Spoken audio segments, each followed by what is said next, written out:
ഇതുപോലെ നോക്കൂ നിങ്ങൾ, മുസ്ലിമീങ്ങൾക്കിടയിലുള്ള ബന്ധം, ഇസ്ലാമികമായ സഹോദര്യം ദീൻ വളരെ പ്രാധാന്യം നൽകിയ കാര്യമാണ്. അൽ മുസ്ലിം അഖുൽ മുസ്ലിം, ഒരു മുസ്ലിം മറ്റൊരു മുസ്ലിമിന്റെ സഹോദരനാണ്. കൽ ബുനിയാൻ, കെട്ടിടം പോലെയാണ്. യശുദ്ദു ബഅദുഹു ബഅദൻ, പരസ്പരം താങ്ങി നൽകേണ്ടവരാണ്. അൽ ജസദിൽ വാഹിദ്, ഒരു ശരീരം പോലെയാണ്. ഒരാൾക്ക് പ്രയാസമുണ്ടായാൽ മറ്റേയാളെ അത് ബാധിക്കണം. ഇങ്ങനെ ഹദീസുകൾ അനേകമുണ്ട്. ഈ പറഞ്ഞ സാഹോദര്യത്തിന്റെ ഏതെങ്കിലും ഒരു ഭാഗത്തിന് പരുക്കു സംഭവിപ്പിക്കാൻ സാധ്യതയുള്ള എന്തൊരു കാര്യമുണ്ടോ അതെല്ലാം സ്റ്റോപ്പ് ചെയ്തു, അതെല്ലാം നിർത്തിവെച്ചു. നിസ്കരിക്കാൻ നിൽക്കുമ്പോൾ സൊഫടിപ്പിച്ച് നിൽക്കണം, അകന്ന് നിൽക്കാൻ പാടില്ല. കണ്ടാൽ സലാം പറയണം. സലാം പറയുന്നത് സുന്നത്ത്, പറഞ്ഞു കഴിഞ്ഞാൽ മടക്കുക എന്നത് വാജിബാണ്. ഉപേക്ഷിച്ചാൽ നിനക്ക് ശിക്ഷയുണ്ട്.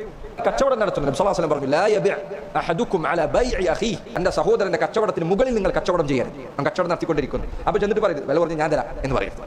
നിന്റെ അടുത്ത് വില കുറഞ്ഞതുണ്ടെങ്കിൽ പോലും അവൻ്റെ അടുത്ത് വാങ്ങിക്കൊണ്ടിരിക്കുകയാണ്. അപ്പോൾ പോയിട്ട് നീ എന്ത് ചെയ്യരുത്, എൻ്റെ അടുത്ത് വില കുറഞ്ഞില്ല, എൻ്റെ അടുത്ത് എന്ന് പറയരുത്. എന്തുകൊണ്ടാണിത്? ഇസ്ലാമിക സാഹോദര്യത്തെ അത് തടയുമെന്നതുകൊണ്ടാണ്. നബി സല്ലല്ലാഹു അലൈഹി വസല്ലം പറഞ്ഞു, നിങ്ങളിൽ ഒരാൾ തന്റെ സഹോദരൻ വിവാഹം ആലോചിച്ച സ്ത്രീയെ വിവാഹാലോചന നിലനിൽക്കവേ പോയി വിവാഹിക്കാൻ പാടില്ല. എന്തിനാണത്?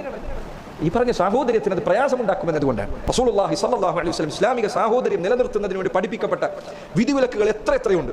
ഇതിനെന്തെങ്കിലും ഒരു പരിക്ക് സംഭവിക്കുന്ന ഒരു കാര്യമുണ്ടായാൽ അവിടുന്ന് ശക്തമായി പ്രതികരിച്ചു. ഒരിക്കൽ ബനുൽ മുസ്തലിഖ് യുദ്ധം കഴിഞ്ഞ് തിരിച്ചു വരുന്ന നിസ്കാരത്തിന് വേണ്ടി സ്ഥലത്ത് തമ്പടിച്ചു. മുഹാജിറുകളിൽപ്പെട്ട ഒരാൾ അൻസാരികളിൽപ്പെട്ട ഒരാളെ പിറകിൽ ഇങ്ങനെ കൈകൊണ്ടടിച്ചു, തമാശക്ക് വേണ്ടി. ഇത് ഈ അൻസാരിക്ക് ഇഷ്ടപ്പെട്ടില്ല, ദേഷ്യം പിടിച്ചു. അവർക്കിടയിലെ തർക്കം ശക്തമായി. ഒരാൾ പറഞ്ഞു, യാ ലൽ മുഹാജിരീൻ, മുഹാജിറുകളെ ഓടി വരും. മറ്റേയാൾ പറഞ്ഞു, യാ ലൽ അൻസാർ, അൻസാറുകളെ ഓടി വരും. മുസ്ലിമീങ്ങൾക്കിടയിൽ ഒരു കക്ഷിത്വ സ്വഭാവത്തിലേക്ക് മാറുന്നു എന്ന് കണ്ടപ്പോൾ അല്ലാഹുവിന്റെ റസൂൽ സല്ലല്ലാഹു അലൈഹി വസല്ലം അവിടുന്ന് തന്റെ കൂടാരത്തിൽ നിന്ന് പുറത്തേക്ക് ഇറങ്ങി വന്നു. അവിടുത്തെ മുഖം ചുവന്നിരിക്കുന്നു, ദേഷ്യം പിടിച്ചിരിക്കുന്നു. അവിടുന്ന് പറഞ്ഞു, മാ ബാലു ദഅവൽ ജാഹിലിയ്യ വഅന ബൈന അദ്ഹൂരിക്കും, എന്താണ് നിങ്ങൾ ഈ പറഞ്ഞുകൊണ്ടിരിക്കുന്നത്? ജാഹിലിയത്തിലെ പോർവിളികളാണോ നിങ്ങൾ നടത്തുന്നത്? ഞാൻ നിങ്ങൾക്കിടയിൽ ഉണ്ടായിരിക്കുകയാണോ നിങ്ങൾ ഇത് ചെയ്യുന്നത്? എന്താണ് അവർ പറഞ്ഞത്? മുഹാജിർ, അൻസാർ, ഖുർആനിൽ പറഞ്ഞ പേരാണ്. പക്ഷെ ആ പേരിന് പിറകിലെ ഉദ്ദേശം മാറിയപ്പോൾ അവിടുന്ന് അതിനെ വിളിച്ചത് എന്താണ്? ജാഹിലിയത്തിന്റെ വിളി തന്നെ. അതുകൊണ്ടാണ് പണ്ഡിതന്മാർ പറഞ്ഞു, ഒരാൾ അവന്റെ അഖീദയും ഒരാൾ അവന്റെ മനഹജും ശരിയായ ദീനിലുള്ള തമസ്സുക്, ദീൻ അവൻ മുറുകെ പിടിക്കുന്നു എന്നത് വേർതിരിച്ചറിയുന്ന എന്തെങ്കിലും പദം സ്വീകരിച്ചാൽ, അഹ്ലുസുന്നത്തി വൽ ജമാഅ, അതല്ലെങ്കിൽ സലഫിയ, സലഫികൾ, അസരികൾ, ഇങ്ങനെ എന്തെങ്കിലും ഒരു പേരവൻ സ്വീകരിച്ചാൽ അത് ഒരിക്കലും എന്തിനാകാൻ പാടില്ല? മുസ്ലിമീങ്ങളിൽ നിന്ന് വേറിട്ട് നിൽക്കുന്ന ഒരു കക്ഷി എന്ന അർത്ഥത്തിലാകാൻ പാടില്ല. മറിച്ച് ഖുർആനും സുന്നത്തും അവൻ മുറുകെ പിടിക്കുന്ന രൂപം ഇതാണ് എന്നത് ബോധ്യപ്പെടുത്തുന്നതിന് വേണ്ടിയാണ് അവൻ അത് പ്രയോഗിക്കേണ്ടത്. അതിനപ്പുറത്തേക്ക് ഉപയോഗിക്കാൻ പാടില്ല.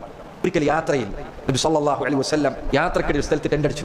സഹാബികൾ യാത്രക്കിടയിൽ വിശ്രമം കിട്ടിയപ്പോൾ അവർ പലയിടത്തായി ചിതറി വിശ്രമിക്കുന്നതിന് വേണ്ടി പലരും അങ്ങോട്ടും ഇങ്ങോട്ടും ഒക്കെ പോയി. നബി സല്ലല്ലാഹു അലൈഹി വസല്ലം സുബ്ഹാനല്ലാഹ് അവിടുത്തെ നസീഹത്ത് നോക്കി. ഇവിടുന്ന് ഉടനടി സഹാബികളെ വിളിച്ചുകൊണ്ട് പറഞ്ഞു, നിങ്ങൾ ഈ താഴ്വാരങ്ങളിൽ ഇങ്ങനെ ചിതറിപ്പോകുന്നത് പാടില്ല.